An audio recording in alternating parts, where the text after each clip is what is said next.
Pemberantasan Korupsi (KPK) tengah mengkaji lembaga pemasyarakatan atau Lapas Nusa Kambangan di Kabupaten Cilacap, Jawa Tengah sebagai lokasi alternatif bagi tahanan narapidana kasus korupsi. Wakil Ketua KPK Nurul Gufron menilai Lapas Nusa Kambangan membuat orang lebih takut melakukan korupsi dan dapat menimbulkan efek jera. Kami berharap harapannya kalau penjara bagi korupsi itu Nusa Kambangan, harapannya itu lebih menakutkan sehingga menimbulkan efek jera. Oke, nanti kami dalami lebih dulu ya bahwa itu sudah di IG-nya KPK ya. Tentu itu adalah sebuah kajian. Kalau hanya di pidana penjara di tempat lain mungkin dianggapnya biasa, sehingga perlu dikuatkan untuk lebih menakutkan, menimbulkan efek jera. Akankah pengelolaan lapas ini relevan dengan efek jera dan pencegahan terjadinya kasus korupsi ke depan? Kami akan membahasnya bersama aktivis anti korupsi Indonesia, Syamsuddin Alimsyah. Elshinta News and Talk. Pak Syamsuddin, bagaimana tadi menyimak juga ya apa yang disampaikan oleh Komisioner KPK ya, Pak Nurul Gufron tentang lapas yang dikaji sekarang ini ditempatkan di Nusa Kambangan untuk menimbulkan efek jera. Bagaimana, Pak? Ya, makasih Mas Niko. Saya kira gagasannya bagus gitu ya. Meskipun saya biasa kemudian menyebut istilah ini selemah-lemahnya iman gitu ya.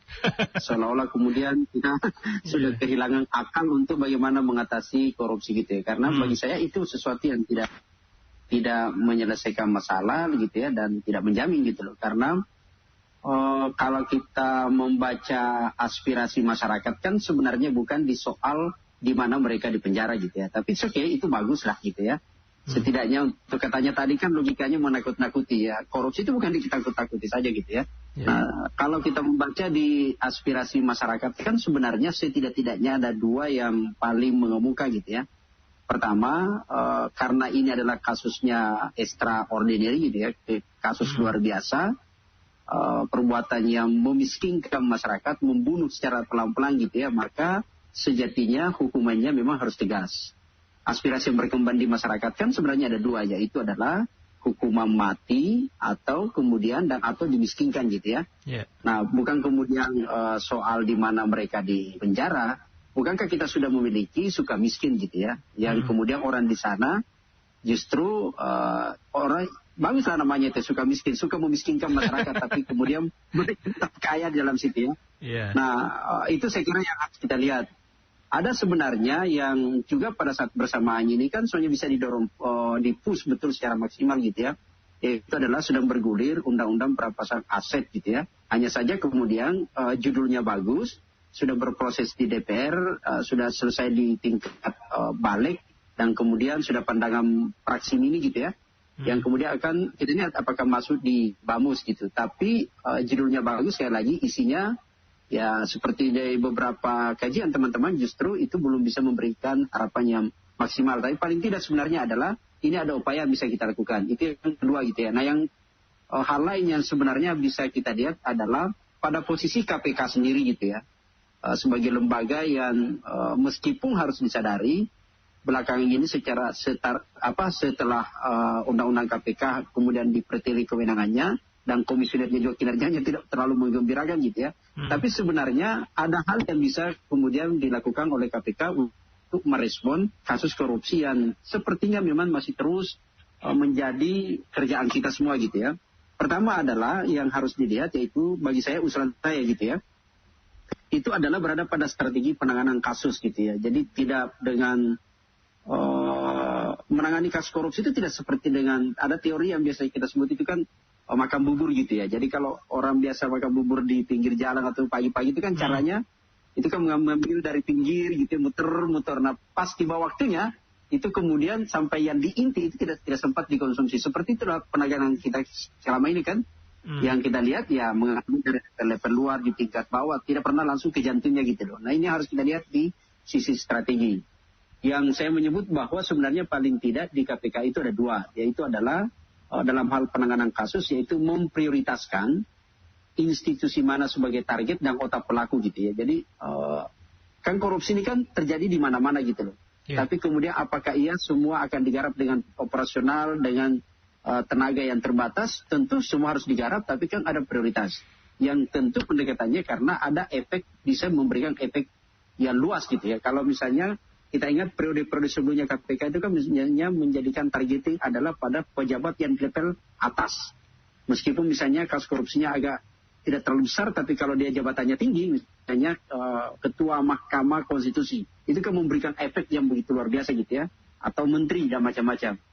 Nah ini kan harus kita lihat pada posisinya gimana kemudian, atau mengambil pada institusi penegak hukum yang diutamakan, misalnya di kepolisian dan macam-macam gitu ya. Yang kedua yang saya sebut di strategi itu adalah pada pengusutan dan penuntutan gitu. Jujur, kita kan selama ini melihat tuntutan yang diajukan oleh teman-teman di KPK berada pada kan lebih banyak hanya pada pendekatannya korupsi ANSI gitu kan. Nah, yang kemudian sangat minim menggunakan TPPU-nya pencucian uang di situ. Nah, apakah mereka bisa maksimal di sana gitu ya. Jadi tidak kemudian hanya korupsinya, lalu kemudian apa yang terjadi? Sudah tuntutannya ringan gitu kan, putusannya ringan pula, sudah ringan putusannya, lalu kemudian mendapatkan remisi, ya sudahlah keluar dari lapas, kemudian mereka dijemput, dan sekarang mereka mengotak-atik pemilu gitu loh. Jadi ini memang menjadi problem, sehingga bagi saya KPK bukan berada pada posisi, meskipun itu di Nusa Kambangan, kalau ternyata hanya 2-3 tahun hukumannya kan tidak memberi efek juga gitu loh. Nah ini harus kita lihat, berada pada hukumannya sebenarnya. Kalau hukumannya bisa memberikan efek jera, misalnya ya hukuman, kalau aspirasinya publik kan ada hukuman mati atau memiskinkan gitu kan. Bukan kemudian justru sudah hukumannya ringan, tapi kemudian kita mau obral diskon untuk remisi, mengurangi tahanannya dan macam-macam remisi itu gitu kan. Bayangin kalau misalnya kemarin gitu ya, Lebaran Idul Fitri gitu ya, ada 170-an kemudian napi korupsi mendapatkan remisi. Ya penjelasannya bagus. Mereka menyatakan bahwa ada karena memberi kelakuan baik. Yang menilai kelakuan baik itu siapa? Tidak ada juga yang tahu gitu loh. Nah, ini yang tentu, padahal lagi-lagi pada saat bersamaan publik menyebut aspirasi kami adalah hukuman mati. Tapi yang dilihat di publik adalah remisi gitu loh. Nah ini kan tidak nyambung gitu ya. Ini yang menurut saya sebenarnya adalah menjadi kajian yang serius oleh KPK. Bukan kemudian yang seolah-olah reaktif, tiba-tiba karena begini kemudian muncul, sudahlah kita buang saja di Nusa Kambangan gitu loh. Jadi menurut Bapak berarti kalau di Nusa Kambangan pun itu nggak akan menimbulkan efek jera ya? Itu tadi, jadi kalau Nusa Kambangan tapi ternyata cuma 1-2 tahun itu gimana? Nah, kan tidak memberi ini, jangan kita sekarang ini mempersepsikan Nusa Kambangan seperti begitu sangar gitu. Menakutkan, enggak begitu ya? Menakutkan enggak juga lah sekarang. Kita lihat dalam kasus narkoba dan macam-macam gitu ya. Tapi maksud saya paling tidak gini, ya sekedar menakut-nakutkan, sekarang orang masih ada bayangan dulu ke belakang gitu ya, bahwa ya Nusa Kambangan itu agak angker dibanding dengan lapas yang lain gitu loh. Tapi kan bukan menangani kasus korupsi kan bukan soal reaktif saja gitu loh, bukan untuk kemudian sekedar menakut-nakuti dan kemudian bukan di situ. Apa yang harus kita lakukan? Bagi saya yang pertama adalah berkaca pada aspirasi publik. Aspirasi publik itu adalah hukumnya yang maksimal, setidak-tidaknya dimiskinkan gitu loh. Nah, bukan kemudian mereka ditempatkan di satu tempat yang mewah, namanya suka miskin. Saya juga agak ini, ternyata saya bilang, nama itu udah salah. Saya pernah ke sana mencoba mempelajari gitu ya. Namanya udah salah, itu benar lapas suka miskin. Ya, orang-orang dalam itu nggak suka miskinkan masyarakat. Gitu. Jadi maksudnya bukan sekali bukan di situ. Kalau pandangan saya bahwa it's okay kalau mau melakukan kajian seperti itu bagi saya adalah selemah-lemahnya iman, tapi itu tidak memberikan solusi gitu ya. Bukan sesuatu yang urgent yang bisa menyelesaikan masalah, tapi menjadi kecuali kalau misalnya argumentasinya okay karena lapas yang lain, lalu kemudian di rutan ini penuh, lapas ini kalau misalnya masih dalam wilayah penanganannya masih ini gitu. Tapi itu tadi, kalau targetingnya adalah memang untuk memberikan efek jera, bukan di soal Nusa Kambangan atau di Gunung Sindur atau mau di Bandung, di Sukamiskin dan macam-macam, bukan di situ bagi saya itu ya. Kalau dimiskinkan, dipastikan akan jera seumur umur ya Pak ya, kalau dimiskinkan ya? Kan sederhana sebenarnya kalau kita lihat gitu ya. bagaimana mungkin kemudian mantan napi koruptor itu gitu ya. Sekarang ini kita masuk tahapan pemilu. Coba kita lihatlah di partai-partai politik. Mereka kan yang ngutak-atik sekarang tuh. Yeah. Hampir di semua partai politik itu kan ada para mantan narapidana yang seolah-olah malah mereka kembali mengutak-atik. Dan kenapa mereka bisa mengutak-atik? Karena secara modal finansial, masih kapital kuat, ya? itu mereka masih kuat gitu loh. Jadi artinya tidak ini. Kami pernah tidak secara langsung ya berdiskusi dengan beberapa ini yang memahami soal TPPU itu kemudian menyatakan bahwa memang karena KPK sendiri selama ini masih belum terlalu aware dengan memasukkan TPPU, meskipun ada beberapa gitu ya yang dimasukkan untuk TPPU, tapi tidak kemudian itu maksimal untuk menyasar para koruptor itu gitu ya. Kalau kita berharap sebenarnya perampasan aset gini gitu ya, tapi dalam sisi korupsinya itu TPPU harusnya berlaku setidak-tidaknya kemudian bisa untuk upaya memiskinkan itu adalah gitu ya. Tapi kan yang terjadi sekarang kan seolah-olah tidak. Bahkan mereka keluar karena kapitalnya masih kuat. Ya sudahlah. Disambut begitu baik. Bak pahlawan. Bisa menjadi ikut caleg. Ikut menjadi calon gubernur gitu ya. Bahkan masuk menjadi komisaris di BUMN. Bahkan staf khusus di kementerian kan jadi lucu gitu loh. Pak, ditahan dulu ya. Kita juga ingin dengar ya apa komentar dari pendengar El Sinta ya tentang hal ini ya. Kita ke Bekasi sudah menunggu Pak Levi. Silakan Pak. Selamat siang El Sinta. Selamat siang Pak. Iya, ini saya kebetulan orang Bandung jadi saya tahu suka miskin nih. Jadi sebenarnya suka miskin itu bukan lapas Pak, tapi kos-kosan Pak. Bisa milih Pak, bisa milih mau kelas bisnis, kelas ekonomi, apa tergantung ini aja kebutuhan gitu. Serius nih Pak Levi? Iya, itu buktinya di Sidang Taman Najwa itu yang saya tentu pantau kan. Iya. Seperti itu gitu kan. Sudah jadi rahasia umum ya? Iya, kemudian saya mau tanya satu nih ke Pak narasumber. Menurut Bapak narasumber nih, KPK kenapa harus mengkaji sih? Kenapa nggak langsung brek aja gitu loh? Kenapa harus dikaji? Jadi sebenarnya dikaji atau dilobi ya gitu. Itu aja sih pertanyaan saya. Gitu. Baik, terima kasih ya Pak Levi di Bekasi. Kita ke Sumatera Utara, Pak Putra, silakan Pak. Assalamualaikum. Waalaikumsalam, silakan. Ya ini Pak, status lapas dan rutan. Sepertinya ini masih belum ada suatu gerakan dari Kementerian Pertahanan di bawah Pak Jokowi ini, hukum dan HAM. Soal-soal ini sudah wajib hukumnya disegerakan nih Pak. Artinya tadi kita lihat napi koruptor digabung dengan narkoba, justru hasilnya rutan yang memang amburadul mencari korban-korban itu. Satu, apakah yang tidak dipikirkan? Ini sekarang kita ikut KTT ASEAN loh Pak. Sering terjadi perdagangan orang, narkoba. Mereka mencontohkan kita jadi tuan rumah. Padahal undang-undang kita di belakang ini udah mangkrak semua. Apalagi yang dicontohkan kalau hanya sekedar makan malam, say goodbye, hello, dokumen perjanjian apa. Ya ini yang kedua, dokumen perjanjian. Bolehkah ketika KTT ASEAN ini, mungkin ada pendengar di sini dari staf presiden mendengarkan kita, akan terjadi regulasi undang-undang di DPR yang memang sifatnya darurat, yaitu Kepres atau Impres. Siap tidak DPR kita menerima setiap Impres dari presiden, padahal undang-undang mangkrak. Ya ini belum mereka tuntaskan Pak. Karena ini banyak tuntutan di KTT ini nantinya kan, dalam hal namanya bersatunya menteri-menteri dengan ini, adanya peraturan pemerintah daerah menanam investasi di provinsi apa dalam hal barang tambang. Siap tidak secara ASEAN kita menjadi tuan rumah dan mensegerakan, mewujud nyatakan dari dokumen-dokumen perjanjian antar 2 negara, 3 negara dan tuan rumah. Itu minta petunjuk Pak. Terima Assalamualaikum. kasih Pak Putra. Waalaikumsalam. Sebelum ditanggapi satu telepon lagi ya Pak Samsudin, ini ada Ibu Yati di Pejaten. Bu Yati silakan. Halo, selamat siang. Selamat siang Bu. Iya, begini Pak, menurut saya napi koruptor itu selain dimiskinkan itu penjaranya itu disamakan saja sama orang-orang yang kriminal itu gitu ya. Jangan diistimewakan, kalau misalnya kan percuma aja, mereka tuh nggak ada yang kapok Pak. Terima kasih, siang. Selamat siang. Pak Samsudin silakan Pak. Ya, terima kasih. Ini menarik ya, terima kasih para audiens semua gitu ya. Jadi saya setuju sih sebenarnya gitu ya. Kalau yang berkaitan soal misalnya tadi yang terakhir dari Bu Yati gitu ya, yang menyebut bahwa disamakan saja karena juga kemudian menjadi eksklusif sama tadi yang disebut kos-kosan. Betul Pak. Jadi ada pemandangan yang sebenarnya saya mau bahas basic saya jurnalis gitu ya. Jadi saya basic saya jurnalis yang dulu banyak meliput di lembaga penegak hukum gitu ya. Dan kita tahu semua bahwa kalau itu lapasnya untuk pidana umum, bagaimana kemudian orang-orang miskin mencuri sandal, apa semua itu kita tahu mereka bagaimana perlakuannya. Tapi kalau publik suka miskin, kita lihat saja bagaimana pelayanannya gitu ya, yang sangat super. Jadi ada VIP dan macam-macam, dan itu terjadi saja.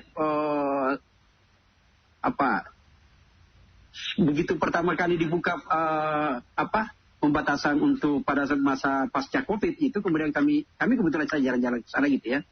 Dan itu melihat fenomena itu bahwa masih ada pelayanan-pelayanan eksklusif itu. Jadi artinya memang apakah itu eksklusif perlakuannya berbeda dengan yang lain kan menjadi aneh gitu kan. Jangan-jangan yang mencuri sandal apa semua itu miskin karena koruptor gitu loh, karena pelaku koruptor gitu.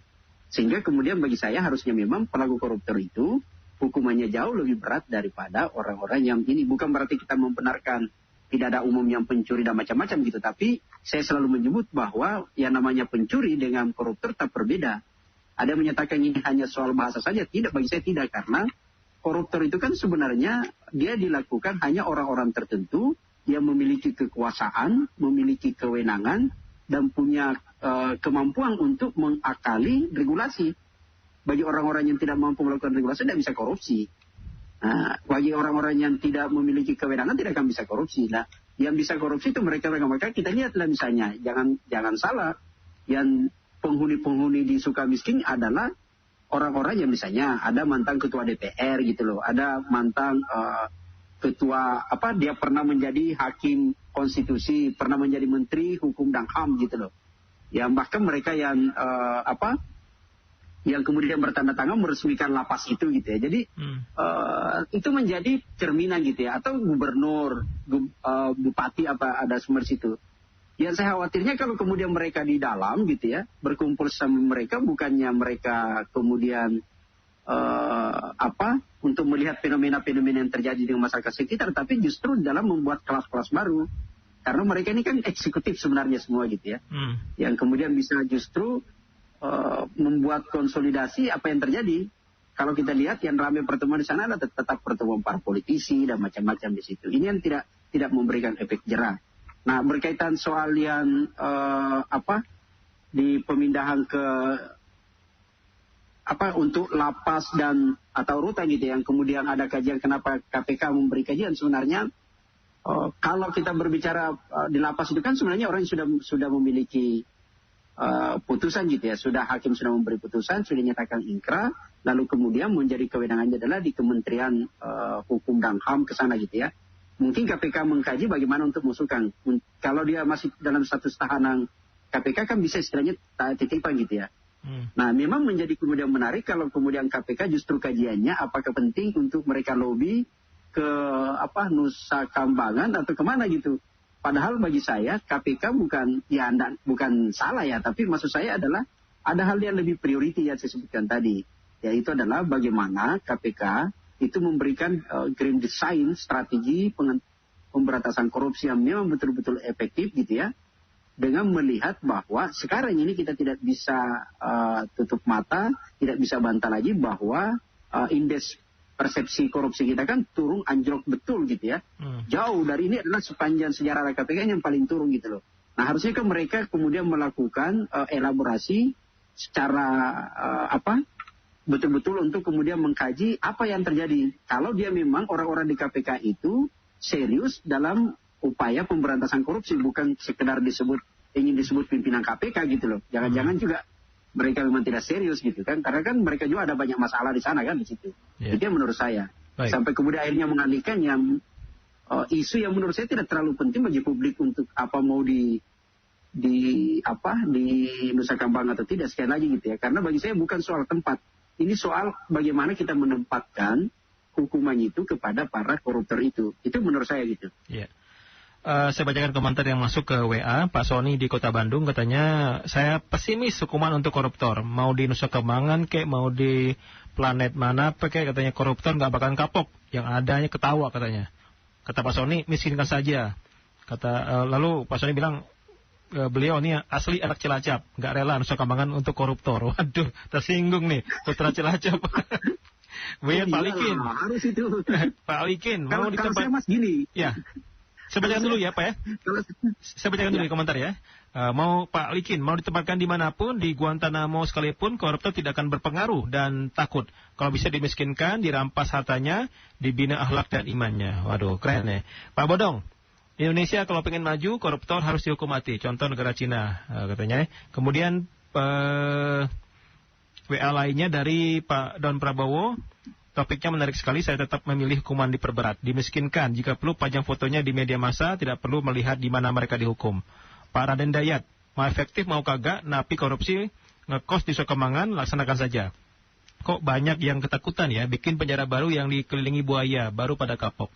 Kemudian yang terakhir dari Pak Chandra di Lampung, korupsi itu sebenarnya tergantung akhlak manusianya dan gaya hidup keluarganya. Pak Samsudin silakan ditanggapi sekaligus sebagai penutup Pak. Berapa WA tadi Pak? Ya, makasih. Saya ya bangga ya sebagai orang Cilacap, jangan jadikan tempat ini. Semua sebenarnya kita tidak ingin Indonesia menjadi surga bagi para koruptor gitu ya. Yeah. Dan ini yang selalu disebut bahwa memang ada pergeseran nilai di kita di masyarakat, ada disorientasi gitu ya. Jadi seolah-olah koruptor itu adalah kita menempatkan mereka sebagai orang yang baik-baik saja gitu. Coba kita lihat saja fenomena gitu ya. Fenomena kemudian begitu keluar disampaikan, kalau kemudian masih tetap posisi yang strategis gitu. Saya ingin menyatakan bahwa kalau kita lihat tadi baca dari teman-teman yang sebenarnya adalah ada kerinduan mengembalikan hukum sosial. Dan ini kita kuat dalam sisi hukuman kepada para koruptor.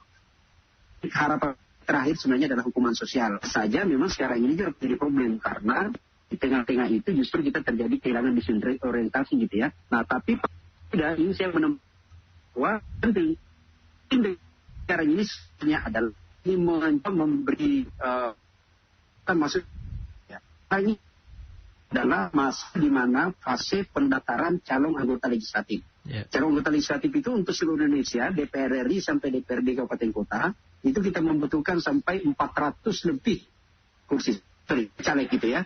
Untuk di pusat saja memperebutkan 580 kursi. Kalau kita lihat 17 partai politik itu kan akan mengajukan minimal 100% dari jumlah kursi perebutan gitu ya. Nah itu kita akan dapatkan ke sana. Sekarang ini menjadi penting sebenarnya adalah publik, masyarakat betul-betul ikut berpartisipasi, memantau, mengawasi, jangan ada mantan calon koruptor itu kemudian maju menjadi caleg. Itu penting karena itu adalah sesungguhnya hukuman sosial kita. Bahwa Mahkamah Konstitusi sudah mengeluarkan putusan gitu ya, tidak hanya 5 tahun, itu is okay gitu.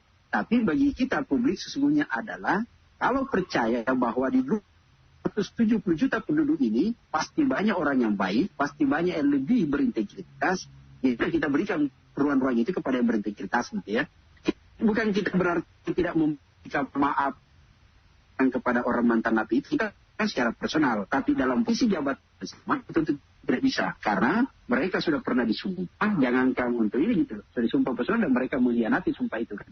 Hukuman yang paling itu adalah justru yang diberikan ruang lagi. Implikasinya adalah kalau ternyata misalnya sekarang ini kita memberikan panggung para koruptor itu ke sana kemari mengutak-atik Pilpres, maka pada saat bersamaan generasi kita akan melihat bahwa ternyata tidak ada masalah orang korupsi. Baik. Toh kita akan kalau ada kecelakaan ditangkap lalu kemudian masuk di Sukamiskin di sana, kos-kosan hanya 1-2 tahun, kembali keluar kita bisa mengutak-atik lagi karena kita tidak pernah memberikan hukuman sosial itu, dan itu efeknya adalah sangat memberikan pendidikan yang tidak sehat bagi demokrasi kita gitu. Pak Samsudin, menurut saya harus kita terima kasih banyak waktunya sudah nggak cukup. Sekarang ini masuk pemilu yang terima kasih ya Pak Samsudin, waktunya sudah sangat terbatas ya.